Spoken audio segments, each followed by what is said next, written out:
श्रीचैतन्यमनोभीष्टं स्थापितं येन भूतले स्वयं रूपः कदा मह्यं ददाति स्वपदान्तिकम् वन्देऽहं श्रीगुरोः श्रीयुतपदकमलं श्रीगुरून् वैष्णवांश्च श्रीरूपं साग्रजातं सहगणरघुनाथान्वितं तं सजीवं साद्वैतं सावधूतं परिजनसहितं कृष्णचैतन्यदेवं श्रीराधाकृष्णपादान् सहगणललिता श्रीविशाखान्वितांश्च हे कृष्ण करुणा सिंधो दीनबंधो जगत्पते गोपेश गोपिकाकान्त राधाकान्त नमोऽस्तुते तप्तकाञ्चन गौरांगी राधे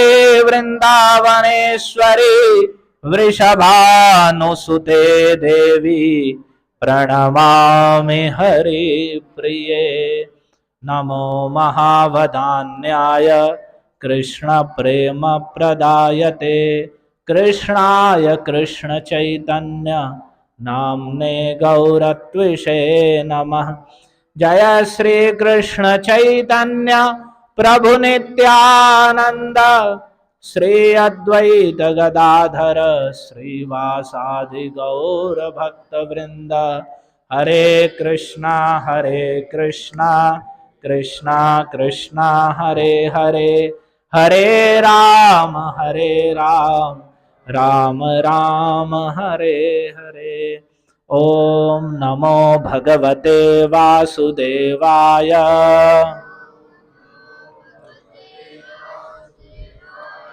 ओम नमो भगवते वासुदेवाय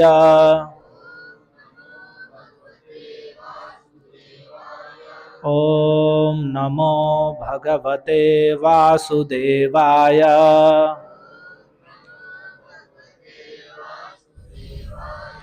हरे कृष्णा हरे कृष्णा। यहाँ आके बैठो, आगे आगे। आज जितने भी मुंह ऐसा करके बैठे हैं ऐसा इधर को मुंह करके बैठो, आगे पीछे हो गए, आगे हो।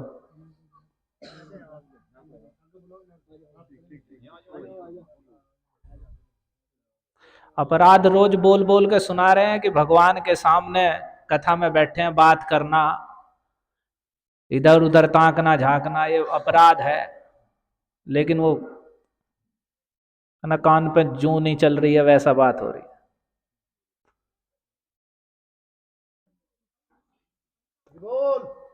हरे कृष्णा। आज बड़ा ही एक महत्वपूर्ण दिन है कार्तिक का। जैसे आपने देखा कि पहले बहुलाष्टमी आई, बहुलाष्टमी के दिन राधा कुंड की महिमा का आपने श्रवण किया। उसके बाद दीपावली, गोवर्धन पूजा, यम द्वितीया, और ऐसे ही आज है गोपाष्टमी, जिसे गोष्ठाष्टमी कहते हैं। गोष्ठाष्टमी या गोपाष्टमी, जो कार्तिक मास के शुक्ल पक्ष की अष्टमी तिथि है। तो इसकी क्या विशेषता है, क्या क्यों ये विशेष दिन है? तो कह रहे हैं शुक्लाष्टमी कार्तिके तो स्मृता गोपाष्टमी बुधई। बुद्धिमान जन कार्तिक के शुक्ल पक्ष की अष्टमी तिथि को गोपाष्टमी कहते हैं। क्यों? तस्मिन् दिने वासुदेवो भूत गोपः पूर्वं तु वत्सपः। इसी दिन ही भगवान वासुदेव श्री कृष्ण गोप हुए थे और उससे पहले वत्सप थे। वत्सप और गोप क्या? गोप का अर्थ गौ को पालन करने वाले, गाय चराने वाले, और वत्सप का मतलब बछड़ों का पालन करने वाले, बछड़े चराने वाले। आपने अघासुर के वध की जो कथा सुनी और ब्रह्मा जी का विमोहन, तो उस समय भगवान बछड़े चराने के लिए गए थे। सभी ध्यान से सुने, कोई बात ना करें, इधर को मुंह करके बैठो आगे की ओर। इससे पहले भगवान बछड़े चराते थे, बाल्य अवस्था में थे, 5 वर्ष की आयु में। आपने सुना कि जब भगवान के बछड़े जो ब्रह्मा जी ने चुरा लिए थे, उस समय 5 वर्ष की आयु थी। और उसके बाद 1 वर्ष बाद गोप बालकों ने घर जाके बताया कि आज इन्होंने अघासुर का वध किया है और हम सबको उसके मुंह से बचाया है। और 1 वर्ष तक जब बछड़े और गोप बालक ब्रह्मा जी के द्वारा चुरा लिए गए, 1 वर्ष तक भगवान ही बछड़े और गोप बालकों के रूप में बनकर व्रज में गए और सभी बछड़े बनकर सभी गायों का दुग्ध पान किया और गोप बालक बनकर के सभी माताओं का स्तनपान किया, जो कृष्ण को अपने पुत्र के रूप में चाह रही थी। तो इस लीला के द्वारा भगवान ने यह दिखाया। तो अभी भगवान बछड़े ही चराते थे, उसके बाद जब 6ठे वर्ष में आए, पोगंड वर्ष में आए, पोगंड आयु इसे कहते हैं, 6 से 8 वर्ष की आयु को, पहले बाल्य, पोगंड और फिर किशोर और फिर यौवन। तो जब भगवान 6ठे वर्ष में आए तो उसके बाद उनकी योग्यता देख करके जो बड़े गोप थे गाय चराने वाले, उन्होंने देखा कि अब ये गाय चराने के योग्य हो गए। अभी बछड़े चराए रहे थे, बछड़े चराते चराते इनमें योग्यता आ गई है कि गायों को भी घेर सकते हैं, उन्हें भी चरा सकते हैं। तो आज के दिन ही गोपाष्टमी, कार्तिक के शुक्ल पक्ष की अष्टमी के दिन भगवान पोगंड अवस्था में उन्होंने प्रवेश किया और उन भगवान की भी इच्छा थी कि गायों को चराना। तो सभी गोप, बड़े बड़े जितने भी नंद आदि गोप थे, सभी ने इसमें सम्मति दी कि हाँ, ये अब गाय चराने योग्य हो गए हैं। तो अब से पहले 5 वर्ष से पहले बछड़े चराते थे और आज के दिन से गाय चराने लगे। तो ये गोपाष्टमी के रूप में मनाया जाता है। और इसमें क्या करना चाहिए ये कल बताना था, लेकिन कल बताना ध्यान नहीं रहा। तत्र गुरुयाद गवाम पूजाम गो ग्रासम गो प्रदक्षिणम। इस दिन विशेष रूप से गायों को भोजन देना चाहिए, उनकी पूजा करनी चाहिए, उनकी परिक्रमा करनी चाहिए गायों की। और गवानुगमनम कार्यम सर्वान कामान अभीप्सता, जो अपनी सभी कामनाओं की पूर्ति चाहता है, मेरी सारी इच्छाएं पूर्ति हो जाएं, तो गोपाष्टमी के दिन उन्हें, जैसे भगवान ने गायों का अनुगमन किया, गायों के पीछे पीछे चले, जो चरवाहे होते हैं तो एक जब गायें चलती हैं तो पीछे पीछे चलते हैं, तो गायों के पीछे पीछे चलना भी एक बड़े पुण्य का कार्य है। अभी तो गाय ही नहीं दिख रही है, पीछे कहां से चलेंगे, ना चराने के ही स्थान है। जो थोड़े मोड़े थे तो वे सभी लोगों ने दाब लिए हैं अपने अपने भोग साधने के लिए। अब वे नहीं जान रहे हैं उसके द्वारा उन्होंने कितने बड़े पाप आदि अर्जन कर लिए हैं। तो इसके दिन, गोपाष्टमी के दिन, विशेष रूप से जो गोपाल को प्रसन्न करना चाहते हैं, भगवान गोपाल श्री कृष्ण को, तो उन्हें गायों का आज के दिन विशेष पूजा करनी चाहिए, गायों को ग्रास देने चाहिए। तत्र कुर्यात गवाम पूजाम गो ग्रासम गो प्रदक्षिणम। जैसे भगवान की परिक्रमा करते हैं मंदिर की, ऐसे गायों की भी परिक्रमा करनी चाहिए। और गाय की परिक्रमा करने वाले के लिए कहा गया है प्रदक्षिणी कृता तेन सप्तद्वीपा वसुंधरा। यदि कोई गाय को नमस्कार करता है, गाय की परिक्रमा करता है, तो ये गाय कहने से मुख्य रूप से तात्पर्य है जो भारतीय गाय हैं उनसे संबंधित है, क्योंकि जो भी गुण शास्त्रों में बताए गए हैं वे उन्हीं गायों में पाए जाते हैं, उनके संबंध में ही मुख्य रूप से है। तो गायों की ही प्रदक्षिणा जो परिक्रमा करता है, तो समझो मानो पूरी पृथ्वी की उसने परिक्रमा कर ली। प्रदक्षिणी कृताक्तेन सप्तद्वीपा वसुन, 7 द्वीपों वाली वसुंधरा, मानो उसने परिक्रमा कर ली, यदि गाय की परिक्रमा कर ली है। और गवानुगमनम कार्यम, और गायों का अनुगमन करना चाहिए। यदि गाय आगे आगे चल रही है तो पीछे चलना चाहिए। और गायों के जो चलने से जो धूल उड़ती है उनके खुरों से, तो वह बड़ी पवित्र और पापों को धोने वाली और बड़ा पुण्य प्रदान करने वाली है। इसलिए शाम के समय को ही इतनी गाय थी भारत में, इस भारतवर्ष में, भागवत में तो इतना पढ़ते हैं कि कुछ भी कार्य हो रहा है, आप नंद बाबा को देख रहे हैं, वसुदेव जी, किसी भी कार्य में दान में पहले गायों का दान, और 1-2 गाय नहीं, हजारों हजारों 10-10 हजार गायें दी जा रही हैं। तो इसका मतलब कितनी गाय थी। तो जो शाम का समय था उसका नाम ही रख दिया गोधूली बेला। जो शाम के समय गाय चर के आती थी तो उनके चलने से इतनी धूल उड़ती थी कि उस समय लगता, उस समय का ही नाम रख दिया कि ये गोधूली बेला है। जब गायों के चलने की, जब वे चर के वापस लौटती हैं ब्रज में तो उनकी धूल उड़ती है, तो एक गोधूली बेला है। तो इतना गायों का महत्व था। तो गायों के पीछे चलने से, और वहीं अलग अलग महत्व है ऐसे ही, वहीं गायों के चरणों की धूल पवित्र मानी गई है, तो वहीं गधे या कुत्ते आदि की जो धूल है वो अपवित्र मानी गई है, उससे दूर रह, उससे बचना चाहिए। और यदि गायों के चलने की धूल है तो वो पवित्रकारी, पाप हरणकारी है। हाँ। और कहने इनके प्रभु जी के कि कुत्ते पाल लेते हैं लाख लाख रुपए के लोग, और वे भी विदेशी नस्ल के, और कुत्ते पालते हैं, वे घर में भौंकते हैं, मलमूत्र त्याग करते हैं, बड़े आदर से उनका मल आदि उठा करके बाहर डालते हैं, और मूत्र भी उनका साफ करते हैं। और गायों की सेवा करने में बड़ा भारी जान पड़ता है, उसे गंवार समझते हैं। कैसी मतलब कैसी परिस्थिति आ गई है कि गायों की सेवा करने वाला गंवार है, मूर्ख है।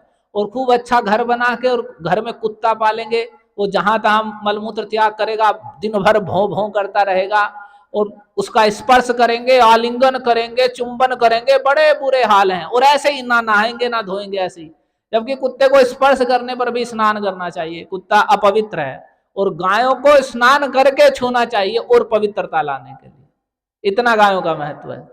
और वहीं कुत्ते पाल लेंगे, उनकी सेवा करेंगे, दिन भर लगे रहेंगे उनकी सेवा में, शैम्पू से नहलाएंगे, तो जो जिसका संग करता है वैसे ही गुण आते हैं उसमें। जिसकी संगति हम कर रहे हैं, जिसकी सेवा कर रहे हैं, वैसे ही तो गुण आएंगे। कुत्ते की सेवा कर रहे हैं तो कुत्ते जैसे ही गुण आएंगे, मरेंगे कुत्ते ही बनेंगे, और क्या करेंगे। और ये भागवत में जो वर्णन किया गया है 28 प्रकार के नरकों का, तो उसमें तो जो द्विजाति हैं, अपने को ब्राह्मण क्षत्रिय वैश्य समझते हैं, उन्हें तो पूरा निषेध है। यदि ये कुत्ता पालते हैं तो नरक में जाते हैं। एक नरक इसीलिए है, जो द्विजाति होकर अपने को श्रेष्ठ जाति का समझकर कुत्ता पालता है तो वो नरक में जाता है। इतना कुत्ते पालने का इतना महत्व बताया गया है। और फिर भी, और वैसे तो लोग गर्व करेंगे कि हम ये हैं, हम वो हैं, और कुत्ते पालेंगे। तो कुत्ते आदि पालना बिल्कुल, जो कुत्ते वैसे घूम रहे हैं, किसी भी जीव को भोजन देना गलत नहीं है किसी भी जीव को, लेकिन घर में कुत्ता पालना बहुत अशुभ है। और जिसके शरीर में जैसी ऊर्जा होती है वैसा ही वातावरण होता है, वो वैसी ऊर्जा को आकर्षित करता है। तो जहां, और शास्त्रों में इतने महिमा वर्णित है कि जिस घर में गाय की सेवा हो रही है और वहां गाय भोजन आदि करके, स्नान आदि कराकर गाय, और सुंदर भोजन करके, ग्रास आदि ग्रहण करके, और बैठकर जिस समय वो जुगाली करती है, तो मानो उस समय जुगाली के साथ, और जब वो सांस लेती है तो उस घर का जितना अशुभ है, जितना अमंगल है, पाप है, सबको खींच लेती है, वो ग्रहण कर लेती है उसे। यदि गाय प्रसन्न है तो भगवान प्रसन्न होते हैं, सारे देवता प्रसन्न रहते हैं। हविर धानी कहा गया है, बिना गायों के तो जो भारतीय जो सनातनी सभ्यता है उसका गायों के बिना कोई वो नहीं है। इतने असुरों का वर्णन है। यहाँ कंस के विषय में भी आपने सुना कि जब कंस ने देखा कि यहाँ कृष्ण तो नहीं है, ये जो 8वीं जो देवकी की तो कन्या हो गई है और देवी का रूप धारण करके आकाश में चली गई है, और उसने कह दिया तुझे मारने वाला तो अन्यत्र कहीं हो चुका है। तो उसने अपने सभी मंत्रियों को बुलाया जितने भी असुर थे, और कहा कि जाओ तुम जगह जगह गायों को मारो, यज्ञों को नष्ट करो, ब्राह्मणों को मारो, इन सबको नष्ट करो, क्योंकि ये विष्णु का शरीर है, ये भगवान के शरीर हैं। इनकी सेवा पूजा करने से इन्हें देवताओं को बल मिलता है, और इसलिए अगर उन्हें नष्ट करना है तो पहले इन्हें नष्ट कर दो। तो ये, और यही हो रहा है, गो हत्या हो रही है। क्यों हो रही है? क्योंकि हम पालन नहीं कर रहे हैं, इसलिए हो रही है। हमारे पास धन है, जब धन नहीं था, जब गरीब थे, अनपढ़ थे, तब कई कई गाय पालते थे। अब हम समझदार हो गए हैं तो हम गाय क्यों पालेंगे, हम कुत्ते पालेंगे, और कुत्ता भो भो करेगा, उस पर खर्चा करेंगे, और गाय दूध भी देगी, दूध भी देगी। और इतना महत्व अब बता रहे हैं, जो गोमूत्र है, अगर गोमूत्र का सेवन, जिसे कैंसर जैसे रोग हो गए हैं, जिसका अन्य कोई उपचार नहीं है, उसे कहते हैं गोमूत्र का सेवन करो, उससे तुम्हारा ये कैंसर कुछ ठीक हो सकता है। और जो रोज, जो प्रतिदिन गाय का दूध पी रहा है, देसी गाय का, तो उसे कैंसर आदि रोग होंगे ही नहीं। इतना महत्व है उसके दूध का, ना उसमें वैसा फैट है, इतनी रोग प्रतिरोधक क्षमता, और इतने अद्वितीय गुण बताए गए हैं। तो अब वे तो हमें चाहिए नहीं, हम कुत्ता पालेंगे और उसका मलमूत्र साफ करेंगे। तो वही है, जैसे प्रभुपाद ने कहा कि अमेरिका में जब गए तो यहाँ लोग गोड की, यानी गोड मतलब भगवान की पूजा नहीं करते, यहाँ डोग की सेवा करते हैं। तो जीओडी गोड का मतलब है भगवान के लिए, और डीओजी डोग का मतलब है कुत्ते के लिए। तो ये उल्टा करते हैं, कुत्ते की सेवा करते हैं, और ऐसा ही करते हैं। और लोग हाथ में कुत्ता लेकर चलेंगे तो बड़ा गर्व अनुभव करते हैं। जबकि जो शिकारी हैं, चांडाल हैं, उनके लिए शास्त्र में कुत्ते आदि पालने का विधान है कि जो शिकारी हैं, मांस भक्षण आदि करते हैं, कुत्ते उत्ते पालते हैं अपने शिकार आदि में सहायता के लिए। बाकी और दूसरे के लिए कुत्ते का पूरा निषेध है। यदि वे पालते हैं तो उस पाप के कारण वे नरक में गिरते हैं। तो इसलिए कुत्ते आदि पालना बिल्कुल गलत है, अशुभ है अपने घर में जो कुत्ते पाल रहे हैं। भूल कर भी घर में कुत्ता नहीं पालना चाहिए। जैसे गायों के शरीर में देवता वास करते हैं, ऐसी कुत्तों के शरीर में सब असुर और यही सब वास करते हैं। उसका भौंक, और लोगों को कितना प्रिय लगता है। कोई घर में मेहमान आएगा, कोई भी नया व्यक्ति आएगा तो पहले कुत्ता स्वागत करता है उसका, भौं भौं भौं भौं करके। तो इसलिए इन्हें नहीं, और वो बड़ा अशुभ है कि, और कहीं आप जा रहे हैं, भौं भौं कुत्ता कर रहा है, कुत्ते को देख रहे हैं, तो वैसी ऊर्जा हर किसी वस्तु की संसार में, जिसे साइंस में पढ़ाते हैं पोटेंसी है, अपनी एक ऊर्जा होती है हर एक वस्तु की। कोई भी वस्तु है उससे एक ऊर्जा निकलती है, वह सकारात्मक नकारात्मक रूप से होती है। तो वैसे कुत्ते आदि जो निकृष्ट पशु हैं उनकी नकारात्मक ऊर्जा है, और वहीं जो गो हैं, गाय हैं, वे पूर्ण सकारात्मक ऊर्जा है। अगर वहां अशुभ भी है और गाय की, भारतीय गायों की सुंदर सेवा हो रही है, तो वहां अशुभ वातावरण दूर होता है वहां का। और आपने सुना गोपाल भी प्रसिद्धति। और फिर पूरे संसार के स्वामी, संपूर्ण जगत के संपूर्ण ईश्वरों के भी ईश्वर परमेश्वर भगवान का नाम है गोपाल। वे गायों का पालन करते हैं, और हम, और उन, मतलब कितना महत्व है गायों का।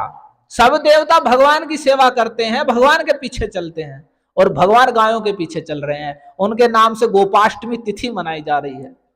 कितना महत्व है गायों का, आप इसे समझिए कि जो संपूर्ण जगत के स्वामी, आप भगवान की बाल्य लीला में श्रवण करेंगे कभी, तो उसमें देखेंगे कि भगवान बचपन में गाय के उस स्थान पर खेल रहे हैं, और गायों के गोबर में, कीचड़ में, उसमें खेल रहे हैं। ऐसे ही कोई वो नहीं है कि वहां अपवित्रता है, और ऐसा होता भी नहीं है। जहां गाय बंधी हुई है वहां देखने में गंदा दिखने पर भी गोबर आदि भी है, तो वो अपवित्र नहीं है।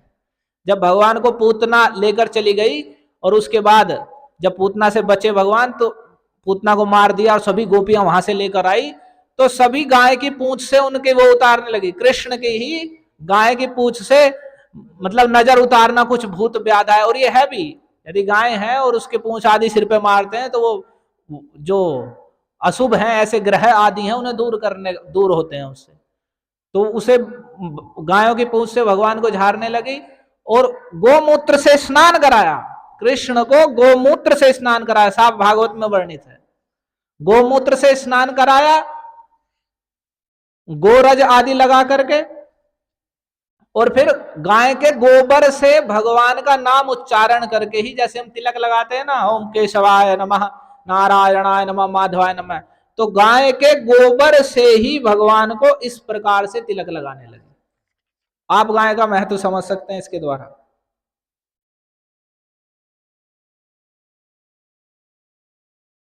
गोमूत्रेण स्नापनित्वा पुनर्गोरज सार्भकम रक्षाम चक्रुष्य सकृता द्वादशंगेषु नाम भी। कहने उसके बाद यशोदा रोहिणी के साथ गोपियों ने गाय की पूंछ घुमाने आदि उपाय से बालक श्री कृष्ण के अंगों की सब प्रकार से रक्षा की। यानी उनका स्नेह है, वे कृष्ण को पुत्र के रूप में इतना अधिक स्नेह है कि वो कृष्ण को पुत्र के रूप में ही जानते हैं, बेशक पूतना मार दी हो उन्होंने। तो अब उनके अपने प्यारे पुत्र की रक्षा आदि के लिए तो गाय की पूंछ आदि घुमा करके उनकी रक्षा करने लगी। उन्होंने पहले बालक कृष्ण को गोमूत्र में स्नान कराया, और फिर अंगों में गोरज लगाई। गायों की वहां की जो धूल थी वह शरीर पर लगाई, मालिश करी। और हम क्या सोच रहे हैं अभी, हम सोच रहे हैं कि जो डिब्बे में पैकेट में आ रहा है ना, कि डॉक्टर ने कह दिया उसे आप बच्चे के शरीर पर मालिश करो, इससे इसके जो वैसे होंगे, एंटीबैक्टीरियल है या कुछ भी जो कीटाणु जीवाणु है वे सब दूर होंगे, इसके शरीर पर दुष्प्रभाव नहीं पड़ेगा। उसमें क्या आ रहा है पता नहीं।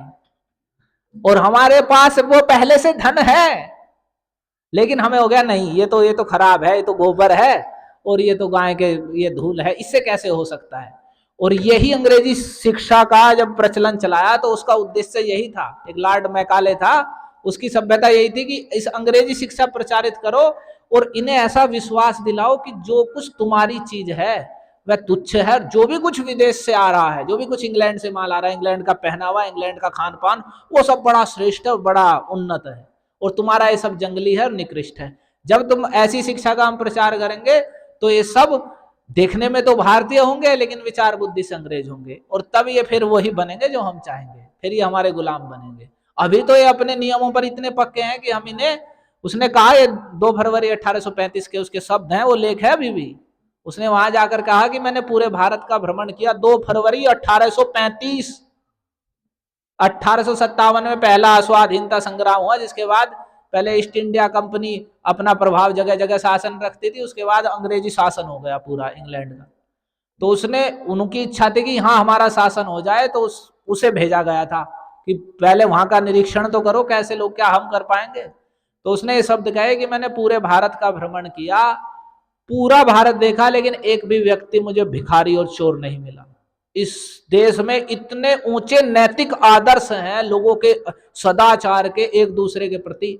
ये तब की बात है जब कितने मुसलमानों के आक्रमण हो चुके थे, कितने लूटपाट खसोट और क्या क्या अत्याचार हो लिए थे।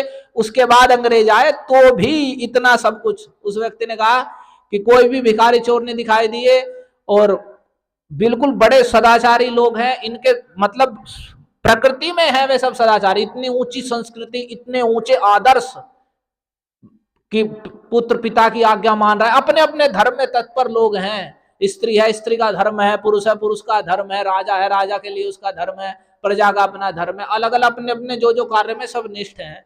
तो मुझे विश्वास नहीं है कि हम इस देश को जीत पाएंगे। उसके ही शब्द हैं, जब तक कि हम इस देश की जो रीढ़ की हड्डी है, जैसे पूरा शरीर रीढ़ की हड्डी से चलता है, हम हाथ पैर उठा रहे हैं, हम बैठे हुए हैं, उठ रहे हैं, बैठ रहे हैं, तो रीढ़ सही है तभी चल रहा है। अगर रीढ़ टूट जाती है तो फिर ये शरीर नहीं उठेगा, बैठ भी नहीं हम पाएंगे, बस पड़े रहेंगे। तो इस देश की जो रीढ़ की हड्डी है वे इसकी आध्यात्मिक शिक्षा है। ये जो गीता भागवत आदि जो ग्रंथों के श्रवण करते हैं, ये पढ़ाया जाता है इन्हें, ये शुरू से इसे सुनते हैं, तो इस कारण से उनमें ये सब कुछ सद्गुण है। तो हमें पहले इनकी रीढ़ की हड्डी तोड़नी होगी, हमें अंग्रेजी शिक्षा का प्रचलन चलाना होगा, अंग्रेजी स्कूल खोलने होंगे और उसमें अंग्रेजी शिक्षा प्रचलन चलाना होगा, और उन लोगों को नौकरी देनी होगी सरकारी नौकरी में। देखो ये बाबू बन गया, ये वो बन गया, ये वो बन गया। तो इस लोभ से जब ये लोग इन शिक्षा को ग्रहण करेंगे, तब ये अपने जो स्वाभाविक संस्कार है सब खो देंगे, और फिर धीरे धीरे इनकी विचार बुद्धि हमारे जैसी हो जाएगी, और फिर जो हम चाहेंगे वे वही बनेंगे, एक सचमुच का गुलाम देश। वैसा ही हुआ, उन्होंने अंग्रेजी शिक्षा की। और कलकत्ता में पहली बार, कहते हैं एक पुस्तक में पढ़ा है मैंने, कि पहली बार जिसने बीए पास करी अंग्रेजी स्कूल में जाकर, तो उन्होंने उसे हाथी पर बैठा के कलकत्ता में घुमाया कि देखो इसने बीए पास करी, पढ़ा लिखा है, तुम सब गंवार हो। और ऐसा करके, और बस वो प्रचलन बढ़ा, वो नौकरी मिल रही है। अभी तक वही सभ्यता है। अभी शिक्षा का मतलब क्या है, स्कूल में क्यों पढ़ने जा रहे हैं, बोल जैसे तैसे करके बस कहीं नौकरी नाकरी लग जाए, कोई संस्कार, कोई शिक्षा, कोई सदाचार थोड़ी कुछ मिल रहा है सीखने के लिए। पढ़ाने वाले भी वैसे ही हैं, पढ़ने वाले उनके भी उस्ताद हो रहे हैं आजकल। तो इसीलिए तो गायों का कितना महत्व, यानी हमारे पास जो अपनी वस्तुएं हैं, गाय है, गाय का दूध है, अपना रहन सहन है, वो बड़ा उन्नत है और हमें जीवन में प्रसन्न रखने वाला, रोगों से क्लेशों से दूर रखने वाला है, और जिसमें गायों की सर्वाधिक भूमिका है। अगर हमारे पास गाय है तो हमें आवश्यकता नहीं। लोग आजकल प्रोटीन की कमी हो रही है, उसकी कमी हो रही है, उसकी कमी हो रही है, और उसके लिए मांस भक्षण कर रहे हैं, पशुओं को मार रहे हैं, क्या क्या खा रहे हैं। और यदि केवल हम गाय पालते हैं, गो दुग्ध का पान कर रहे हैं, गाय के घी का पान खा रहे हैं, तो वे कोई भी चीज की हमें कमी कभी नहीं होने जा रही है। और प्रसन्नता, जो गाय की, भारतीय जो गाय हैं उनकी सेवा करेंगे, उन्हें प्रसन्नता होगी। तो हमें एक कुत्ते पालना बड़ा अशुभ है, और बड़े एक मतलब कितनी निकृष्टता है कि हम एक कुत्ते की सेवा कर रहे हैं, भगवान की सेवा नहीं करेंगे, अपने घर में अपने बड़ों को भी नमस्कार नहीं करेंगे, मंदिर में भी नहीं जाएंगे, और कुत्ते की सेवा, खुद नहीं नहाएंगे, और कुत्ते को शैम्पू से नहला नहला के, और वे भी विदेशी नस्ल के, बड़ी बड़ी बुरी नस्ल के पालेंगे। और इतने, यहाँ भारतीय कुत्ते तो बड़े श्रेष्ठ हैं उनके, वे तो स्वामी भक्त होते हैं, कभी भी मतलब अपने स्वामी के आगे पूंछ ही हिलाएंगे, और विदेशी नस्ल के पालते हैं। और वे अगर उन्हें भोजन नहीं मिला, कितनी ऐसी घटनाएं हैं कि वे घर के व्यक्ति को खा गए हैं, फाड़ दिया है, क्या क्या कर दिया। तो ये सब बड़ी निकृष्ट और आसुरी सभ्यता है, असुरों के लक्षण है ये कुत्ते आदि पालना, और देवताओं के लक्षण नहीं है कुत्ते पालना या इस प्रकार के जो भी निकृष्ट जीव जंतु हैं उन्हें पालना, तो गो का पालन है। तो आज को विशेष गोपाष्टमी, जो भगवान पूरे संसार के स्वामी हैं, वे गायों के पीछे चलते हैं, उनकी रक्षा के लिए उन्होंने बालक कृष्ण को गोमूत्र से स्नान कराया, फिर सारे अंगों में गो रज लगाई, पूतना को मारने के बाद गाय की रज लगाई, और फिर 12 अंगों में गोबर लगा करके केशव आदि नामों से भगवान की रक्षा की।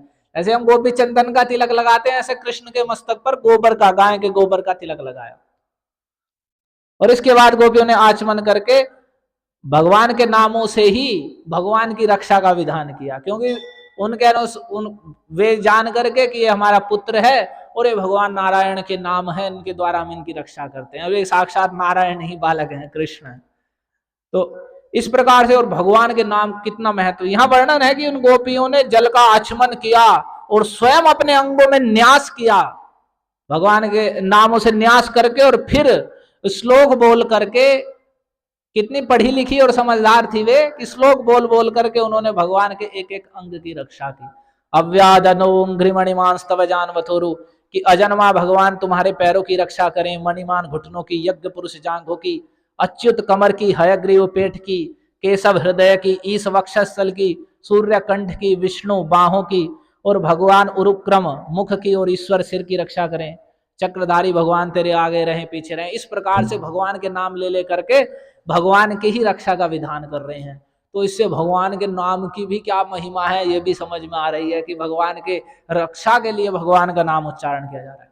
और फिर अंत में कितनी बड़ी बात कही उन्होंने, कि जितने भी ये भूत प्रेत पिशाच डाकिनी राक्षस कुष्मांड विनायक कोठरा रेवता ज्येष्ठा पूतना, और जितने भी ये पागलपन मृगी आदि के रोग हैं, और स्वप्न में देखे गए महान उत्पात हैं, बालकों पर वृद्ध पर लगने वाले ग्रह आदि हैं, सपनों में जिनका अनिष्ट जो दिखाई देते हैं, वे सब के सब भगवान विष्णु श्री कृष्ण के नाम उच्चारण करने से भयभीत होकर नष्ट हो जाते हैं।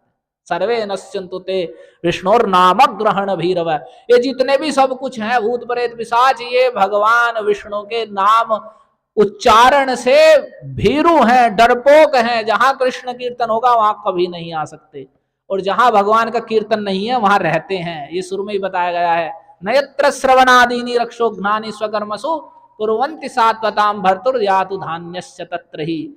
जहां लोग भगवान का कीर्तन नहीं करते, नयत्र, और जहां ना उनका श्रवण करते हैं, भगवान की कोई पूजा नहीं है कृष्ण की, नयत्र श्रवणादीनि रक्षो ज्ञानी स्वकर्मसु, जो भगवान का कीर्तन सभी प्रकार के राक्षस भूत प्रेत पिशाच आदि को नष्ट करने वाला है, नहीं करते हैं, तो कहना यातु धान्यस्य तत्र ही, ऐसे जगह ही जो यातु धान, ये पूतना आदि जो राक्षस हैं भूत प्रेत पिशाच, इनका बस चलता है, जहां कृष्ण का कीर्तन नहीं होता।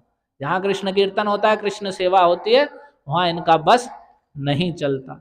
तो ये गोपाष्टमी तिथि है, तो इससे हमें जानना चाहिए कि देखो भगवान संपूर्ण जगत के स्वामी हैं, वे भी गायों का पालन करते हैं, उनका नाम ही है गोपाल। अगर हमें उन्हें भी प्रसन्न करना है तो गायों के प्रसन्न होने से वे भी अतिशय प्रसन्न होते हैं। तो हमें स्वयं या जहां भी गाय हैं उनका बड़ा ही सुंदर रूप से पालन और रक्षण करना चाहिए, और भारतीय गायों का विशेष रूप से, क्योंकि उनका ही उन्हें ही गाय कहा गया है।